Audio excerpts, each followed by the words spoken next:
The Colorado Avalanche avenge their most recent loss to the Nashville Predators and get one back on home ice. But the big news had nothing to do with the Colorado Avalanche. At the start of the weekend, it's Quinn Hughes on the move. Let's talk about that and a lot more in a new episode of Locked On Avalanche coming at you.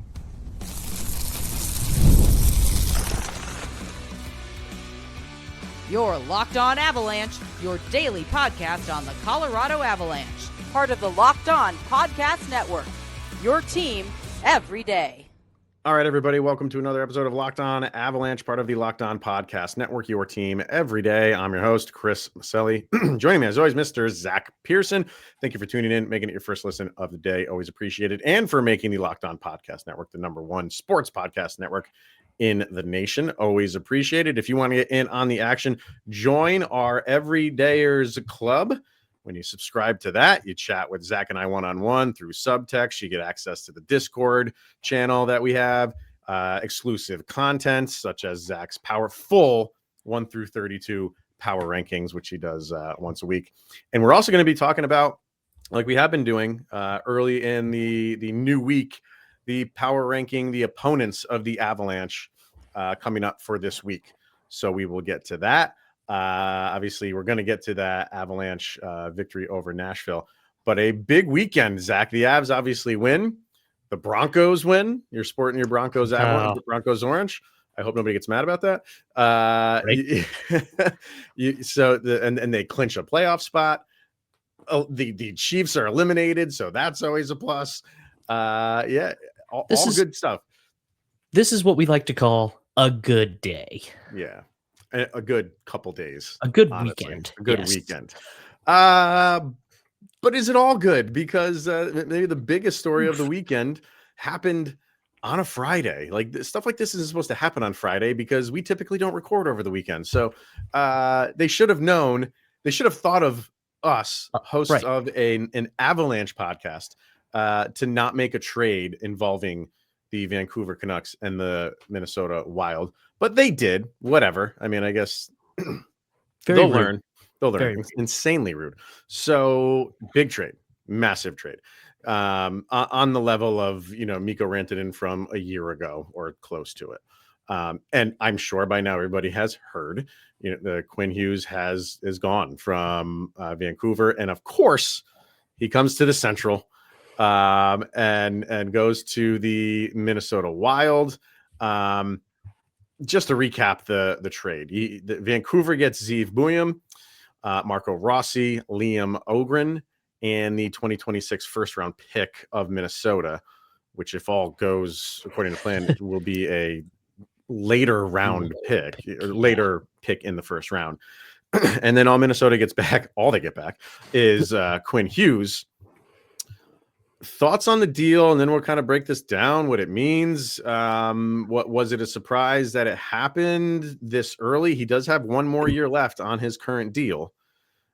So maybe some people were thinking, this might not happen until next year, kind of like a Mikko thing. But it started to sound like he was souring in Vancouver, and was basically telling them, I'm not coming back. There's some clips that I saw on Twitter and Instagram, and it was just like, basically the headline of it was Quinn Hughes is done. And you watch him just like losing effort, and it almost looks like just completely losing interest in playing the game, playing with Vancouver. And the fact that people were able to piece together like multiple clips that look like this, because if it's one, it could just be, oh yeah, he played a 90-second, 2-minute shift straight, was going all out and just lost gas. Mm-hmm. But when you can piece together multiple clips of him doing that, it seems like he was out. I really do think that this trade just means that the Central Division is the Western Conference champion.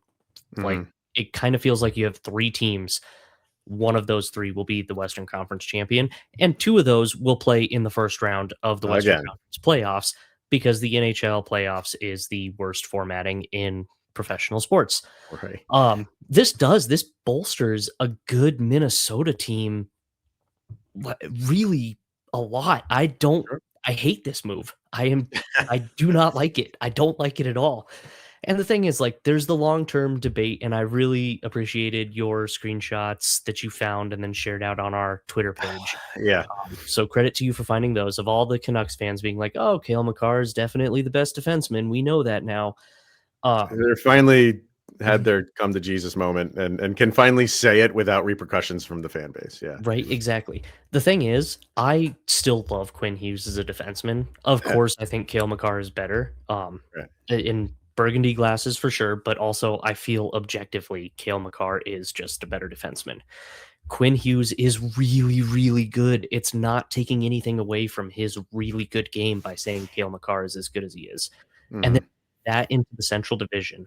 Now all of a sudden you've just got, between Dallas, Colorado, and Minnesota, you have got one of the most stacked divisions that you could possibly have. Minnesota's Yeah. a problem. They are going to be a legitimate problem. Yeah. I think it's a ballsy move from Minnesota because then the reports are that he did not guarantee them anything. See, that's the thing. So could we be here in another year? We could. I'm not saying we will. We could. So, and you don't know with Hughes, like, how much is it pulling on him that he wants to play with his brothers in Jersey? I don't really, I'm sure he wants to. I don't think that's any secret. But if he likes the situation he's in now in Minnesota, he could stay there. They have the means to do it, to sign it. Like, contract wise, it's amazing how they've come out of these contracts that were on the books for however many years when they bought out. I remember who they are now. Those two players that they bought out a couple of years ago. Yeah. I know. Parise, it was Zach Parise and I'm blanking on the whatever. Yeah. Those contracts were on their books for years, and now those are gone, or they will be. I think this is the last year that they're on the books.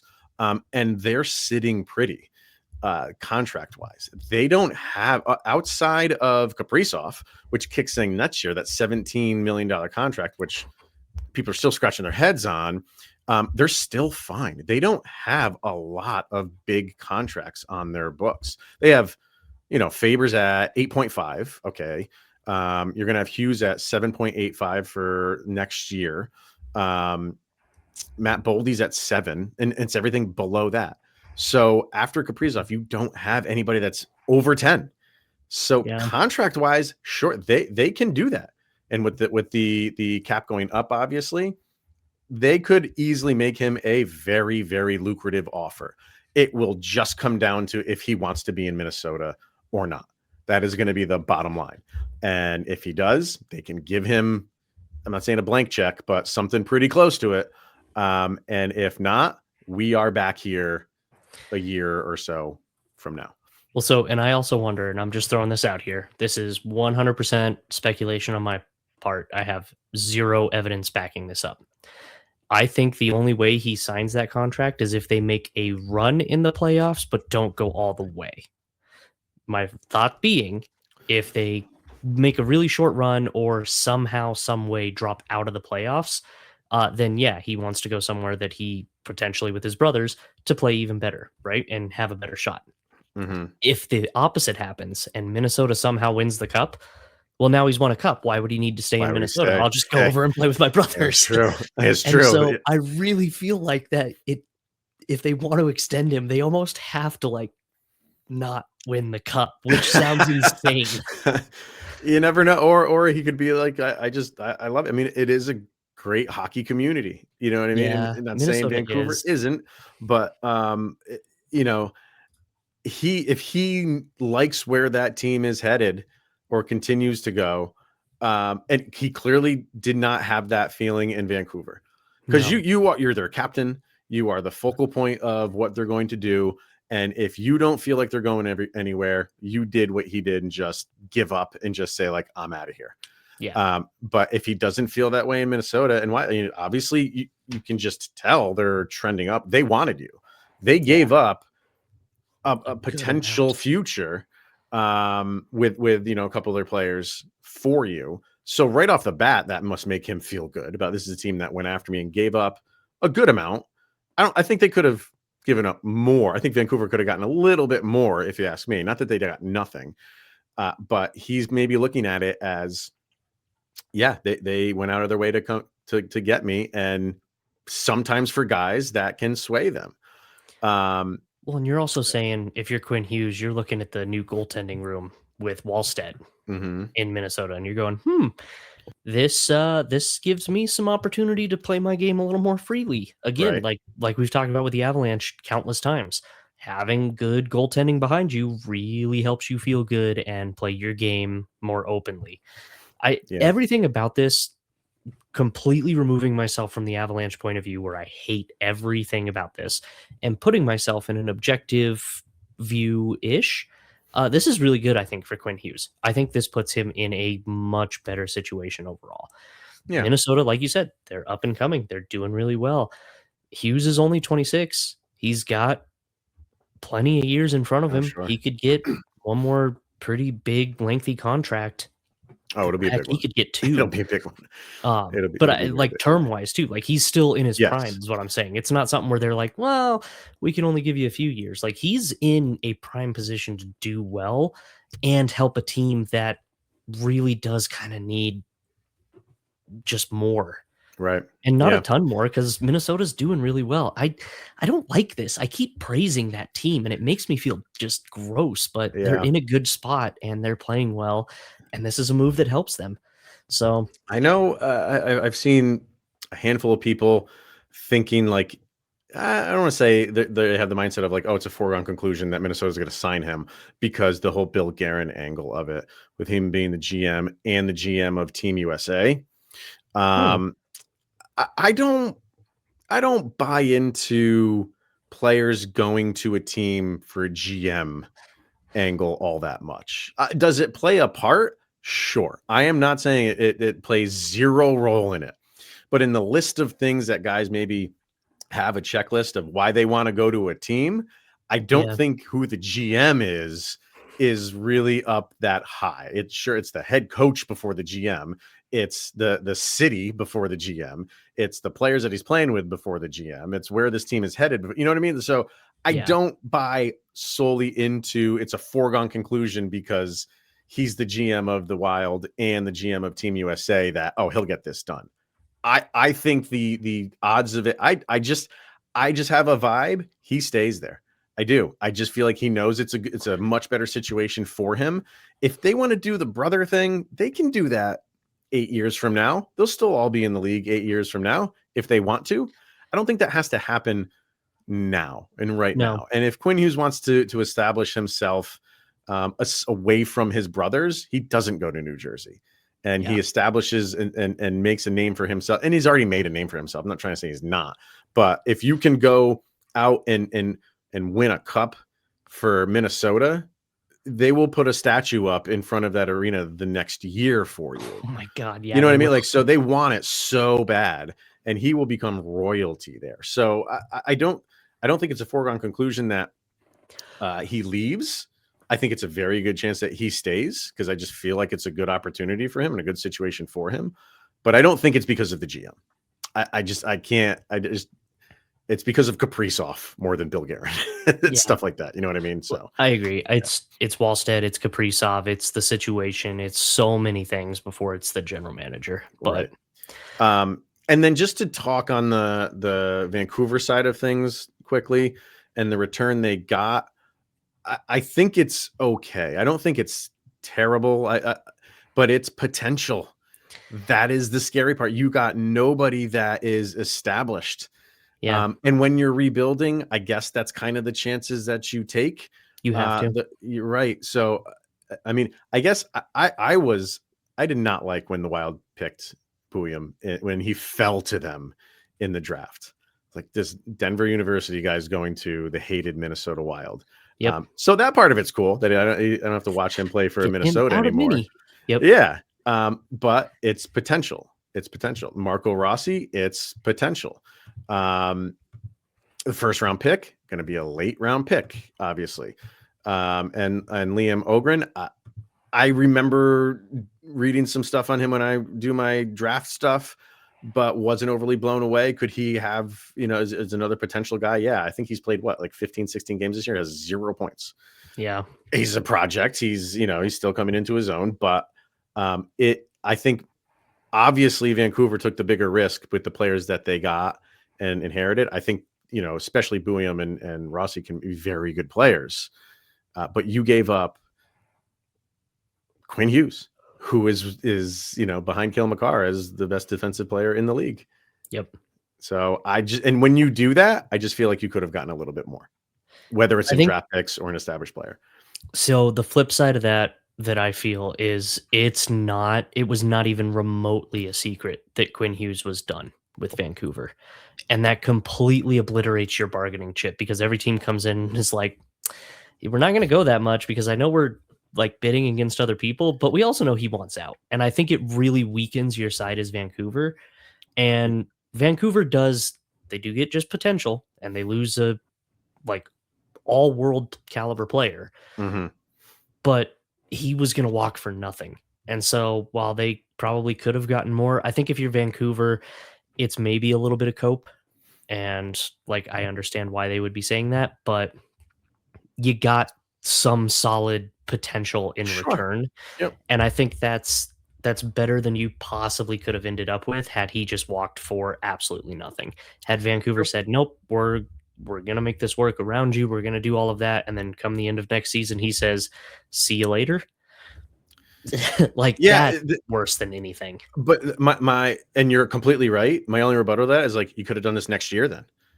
You could have done it next year because like he has another year left on that contract. And this could have been a Mikko thing. But the problem with that is, look what the Avs got back for Mikko. Like, sure, you got Necas, you got Drury, and that's all good. You didn't get a first-round pick for Mikko Rantanen.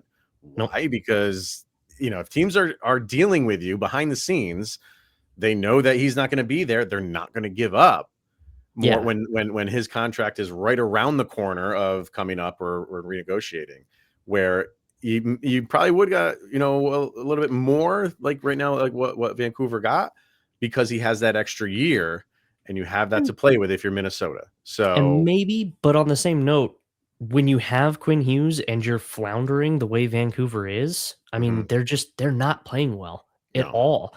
You have to do stuff to start that rebuild. You have to start it immediately. You can't wait. And so they had to make the move right away. We're up against it. So, I could go on about this for longer, but right. Absolutely. Check out Seth and Locked On Wild, because obviously he is covering this from top to bottom. So he's also over the moon, I'm sure. Yeah. We are telling you as Avalanche fans, go listen to a Locked On Wild podcast because Seth kills it over there. So, all right. Yeah. Let's get our break in and we come back. We'll get back to Avalanche stuff and talk about this Avalanche win over Nashville over the weekend. We'll do that next. Let's hear from Indeed. You just realized your business needed to hire someone yesterday. How can you find amazing candidates fast? It's easy. Just use Indeed, because when it comes to hiring, Indeed is all you need. Stop struggling to get your job post seen on other sites. Indeed sponsored jobs put your post at the top of the page and helps you reach the right candidates faster. Now you can speed up the hiring process with a $75 sponsored job credit. Just go to Indeed.com/lockedon right now and support our show by saying you heard about Indeed on this very podcast. Terms and conditions apply. And if you're hiring, Indeed is all you need. All you need is Doer jeans and pants and shirts, because they are the most comfortable piece of clothing you will wear this holiday season and beyond. Yes, the holidays are here. And this year, Zach and I were not stressing about what we're going to wear. We didn't stress about it on Thanksgiving dinner. We're not going to stress about it on Christmas dinner either, because we will absolutely be wearing our Doers. It's the most comfortable pants and clothing that you can own. Is it not? I get a few days off over the next couple of weeks, and you can bet I will wear Doers multiple days throughout that. Yeah. And I will be able to take a nap in the chair without a problem because they are so comfortable.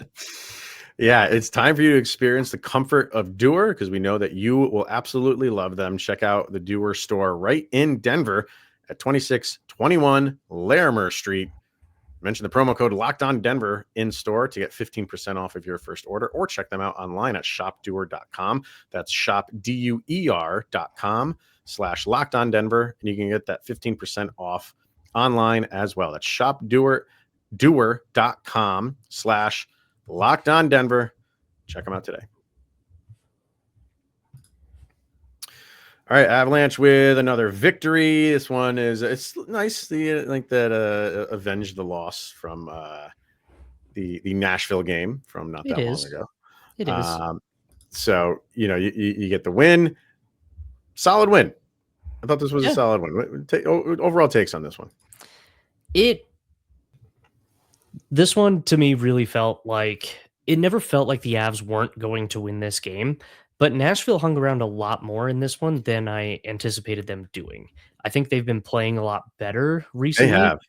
and they showed it again in this game. Again, I never felt like it was ever out, like even a question that the Avalanche would not win.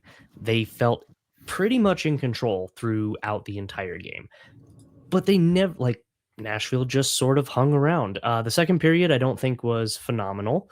They didn't play as well as they could have. Third period certainly looked a lot better. I think you had a couple of guys who really kind of stood out overall. Mhm. We'll talk about, I think we're still going to go over the player of the game for each of us, but Yeah. We'll I throw it mean, out. Go ahead.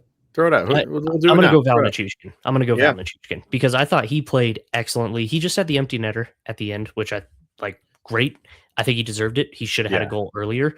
I still, I can't believe real quick that of course Tyson Jost has to score a completely meaningless goal at the very end of the game because of course he does. And it is like, amazing how many former Avs score goals against them, including Tyson Jost of all people. if you Right? played for the Avalanche at any point in your career, I'm pretty sure that if an NHL team right now signed Riker to a contract, he would be guaranteed a goal against the Avalanche as long as it wasn't 100%. the Avs that signed him. It's the 100%. weirdest thing. Josty, like, I still like him. I'm happy he's found a spot. He's still having a bit of a rough go of it, but good on him getting the goal. Like I said, of course it was him. But Val Nichushkin takes that high stick. It was a brutal high stick with that was like, oh man, with no penalty. How does that? I don't know, man. Like I'm kind of. It's a weird one.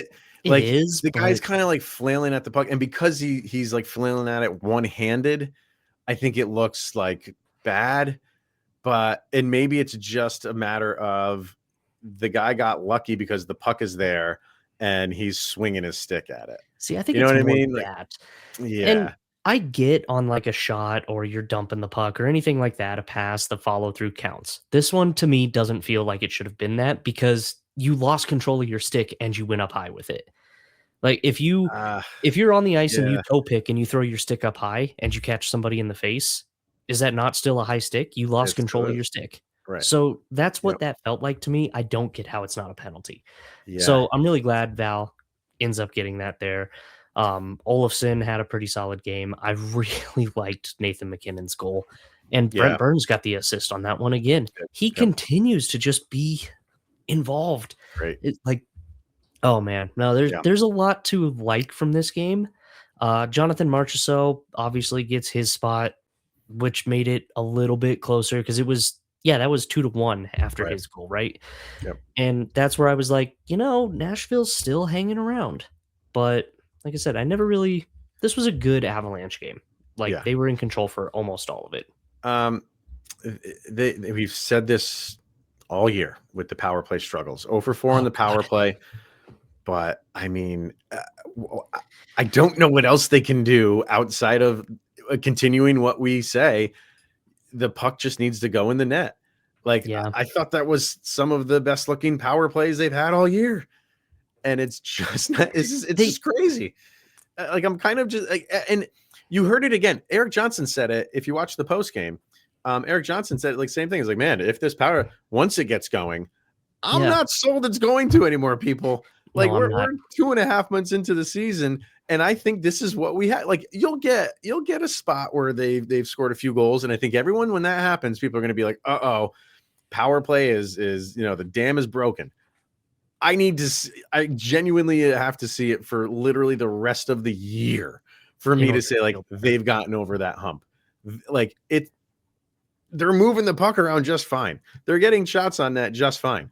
for whatever reason, the team that is plus 54 or something, for the difference in goals, cannot put the puck in the net. Nope. When they have an extra man advantage, as well as they are moving the puck around on the power play. It is absurd, mind-boggling to me. I cannot, and I can't hate it. I can't hate they it. were They're getting shooting the better in this one too. Yes. They legitimately were taking better shots. They had a lot, like it looked dangerous again. Right. How can it continue to look dangerous? So because there's been plenty of times too that we've said, it doesn't even look good. You're just passing around the perimeter. You're not doing anything. They were able to get set up. They were able to take shots on net. They were able to do all of the things you're supposed to do. Yeah. And yet they just can't score. They can do everything but score. And it's brutal. You have to fix this. It is crazy. It is absolutely crazy. What'd you think of they did this in the last game, and they had Brindley playing up at the top line. This one started with him at the top line and had Martin Necas on the third line for this game. You really think anything is there for that? I don't. I think that's just Jared Bednar wanting to throw those things around. Why not? Giving a kid an opportunity, switch stuff around. Yeah. I don't think Necas is playing poorly. I think you said this on the last episode. This isn't a demotion. This is just a figuring out where guys are playing the best. And Brindley's energy, this is the great thing about Brindley and Necas. Both of them can play on a line with Nathan MacKinnon because both of them are fast, and Brindley brings that wicked energy that he's got. He's always seems to be in good position. It's crazy. And then if you want to put Necas back up there, he's got an insane shot and he's wicked fast too. This is a good problem. I don't think this is anything to read too deep into it yet. If it's something that's like every game for a month and Brindley's on the top line, that might be something to ponder. But Necas is 5th in the league in scoring. You know what I mean? It's and he's not. He's still on the power play 1 when the power play is out there. He's back up there, so it's not like he's in some doghouse or something like that. No. I don't know. I think Jared Bednar is just a little bit giddy that he has this young buck who is just 100%. Lighten things up. So let's throw him up there for a few games. What can it hurt? They just still played 17, 18 minutes. It's not like they're limiting his minutes down to 12 or something like that. So but I think I'm it's not reading too much to watch. Yeah, I think it's still interesting to watch going forward. You threw out your player of the game in Val. Mine's going to Wedgewood.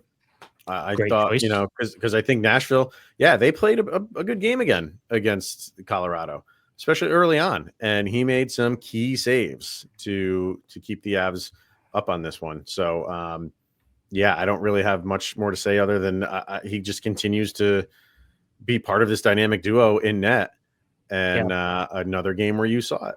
So it's awesome to see that he's a great choice. Yep. I love Scott Wedgewood this year. He's been so good. Great. First star again.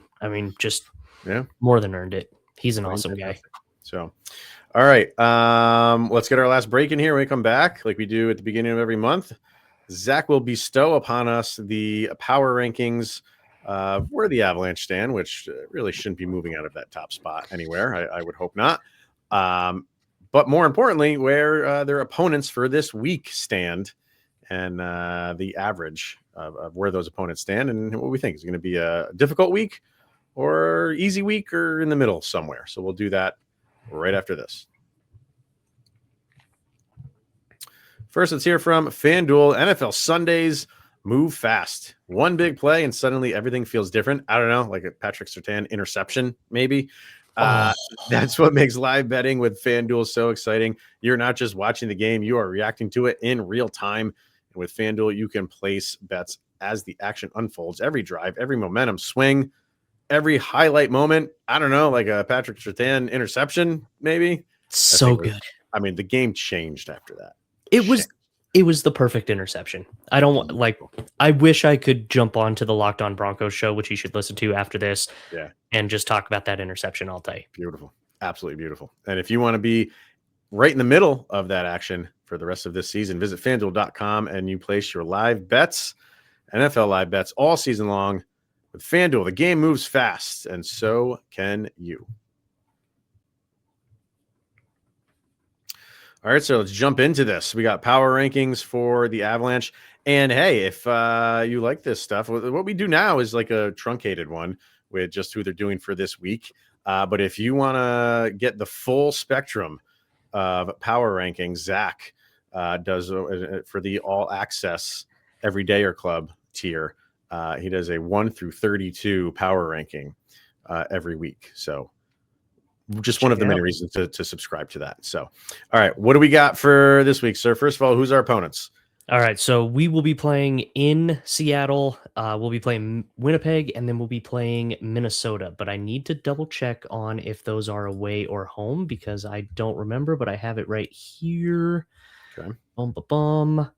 Seattle, and then it's home against Winnipeg, and then in Minnesota. Oh, man, is that going to be fun? That is a circled game for next Sunday. All right. 4 p.m. That's going to be an interesting and exciting game. All so right. We'll run through these. I'm going to start off with the hockey guy, Shannon, on YouTube. Of course, the Avs, #1 again, as he said, for the umpteenth week in a row. Avs continue to hang out there. He has got the Seattle Kraken at 24, the Winnipeg Jets at 27, and the Minnesota Wild at their high spot for the week, #2. Okay. He is definitely high up on the Wild, and I can't blame him. I'm interested to see where people go next week. I know unless they play the Wild again. I don't have the schedule in front of me, but where the people go with the Wild next week. Like once, because I'm sure a lot of these were done prior to Quinn Hughes being traded. Yep. Right. So Shannon's was not. His was post-trade. I think the rest of them were all pre-trade. There you go. So that's what I'm saying. I think a lot of people are going to go down the road of Shannon of it's the sexy thing right now. Minnesota's hot, so they can't put him at #1. You can't remove the Avalanche at #1 because of a trade. But I think next week you're going to see a lot of. It's going to be interesting. Yeah. Okay, so he's got him at 2. Yep. We'll go to ESPN. Avs again, #1. Seattle's 25, Winnipeg 27, and Minnesota at their low spot of 8. Okay. All right. Athletic, Avs #1, Seattle 27, Winnipeg 30, Minnesota 6. All right. NHL.com with their Super 16, Seattle and Winnipeg don't count according to the NHL's website. Right. And Minnesota's #7. All right. And then the hockey writers have the Avs, of course, at 1. Oh, yeah, NHL, Avs at 1. It's just automatic. Yeah. Right. Hockey writers, Avs at 1, Seattle 24, Winnipeg 25, and Minnesota at 6. Okay. Those are all legit. Those are, I don't have any qualms about where anybody really sits right now. Maybe I wouldn't put Minnesota at 2. No, but I can see it. They're playing really 5. Well. Yep, they're playing well. I mean, they've won. Well, I think they're playing as we're recording this, and I think they're winning that. They were winning that game. Was it? It was like 3-0 or 4. Let's see. They actually won that game 6-2 over the Bruins. And Quinn Hughes scored a goal. Of course. Let's see if he had anything. That's all he had was just the one goal. 27 minutes of ice time for him, though. Wow. Oof. All right. That's hefty. Anyway. Yep. So before we give you the averages, I'm going to go ahead and factor in my power rankings from the Everydayers Club. So you guys will, at least, if you're not on the Everydayers, you'll be able to hear where I place our next opponents. If you want to hear 1 through 32, like we said, go check out that Everydayers Club. Everybody will be extremely shocked to know that I put the Avalanche at #1. There you go. Surprise. I know you guys are very surprised. Seattle, I had them at 30. So actually the lowest spot. Wow. Nobody else had them that low. I have not been impressed with them, so I put them down to there. I had Winnipeg at 27, and I had Minnesota at 5. And again, I am praising a team that I really feel dirty doing that about. I know. So it's rough, man, but they're good. I can't. Journalistic integrity, dude. You have to. It hurts a little bit. Yeah.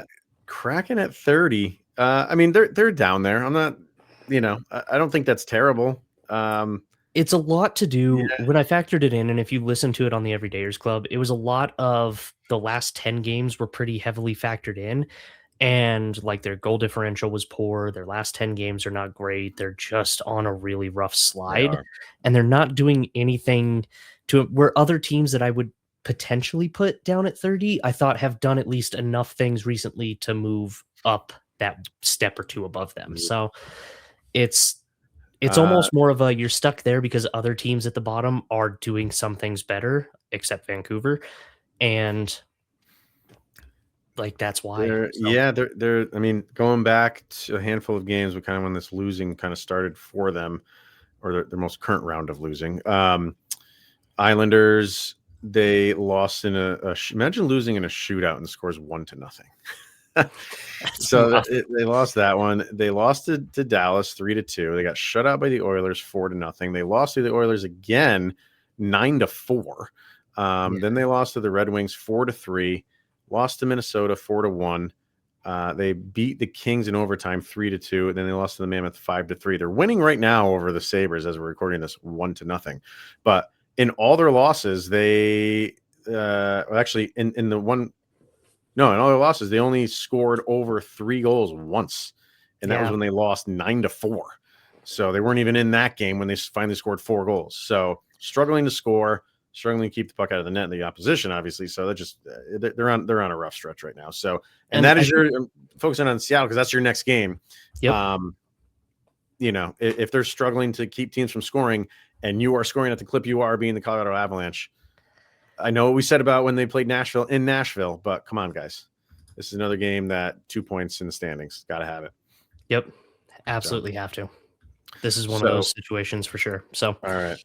I had, and like Averages. I said, Winnipeg at 6, Minnesota at 5. So then averages, Seattle comes in at 26, Winnipeg comes in at 27, and Minnesota comes in at 6. And really, ESPN's 8 dropped them out of the top 5 on the top average. 5. Okay. Yep. I think that was the biggest piece there. So pretty wild though that the Jets average wise are lower than Seattle. Yeah, I thought that was interesting too. Yeah. Because I definitely did not think. Not that I would think like the Jets would be so far above Seattle, but with the struggles of Seattle, you would think that they would be lower. But the average has them 1 spot over Winnipeg. Crazy. Well, and part of the reason I think I've had Winnipeg at 27 and not a couple spots lower is Hellebuck's going to come back and they're still going to be better. This stretch without Hellebuck has been absolute torture for these guys. So they will turn some around, but man, they needed to hold their head above water with him out, and they have not done that. They have not done that, and it's really just cost their season. So, yep. So, all right. So, and then I did do the last 10 for all 3 teams that we're facing: Seattle 3-6-1, Winnipeg 3-6-1, and Minnesota 7-2-1. They're hot. They're hot, and only winning the first game when your a new superstar defenseman comes in, winning that 6-2, and he scores a goal. It just makes that team. Yep, the endorphins are flowing. Yeah, that's going to be circle that game, and that's going to be a fun game to watch. It's going to be so difficult, but it's going to be fun. Absolutely. So, all right, we got to get through the week first. We got to take care of 2 opponents, which we should beat. So let's focus in on them first. So we'll be back tomorrow to break down anything else going in Avalanche Nation and maybe talk about this Seattle team in a little bit more detail. So we'll do that on tomorrow's episode. So make sure you're tuned into that one. But for this one, thank you for tuning in, making it your first listen of the day. Always appreciate it. He's Mr. Zach Pearson. I am Chris Micieli. This is the Locked On Avalanche podcast. We'll see you guys tomorrow, where you made it through another 24 hours, where the Colorado Avalanche will make their blockbuster trade and bring in Sidney Crosby to Colorado.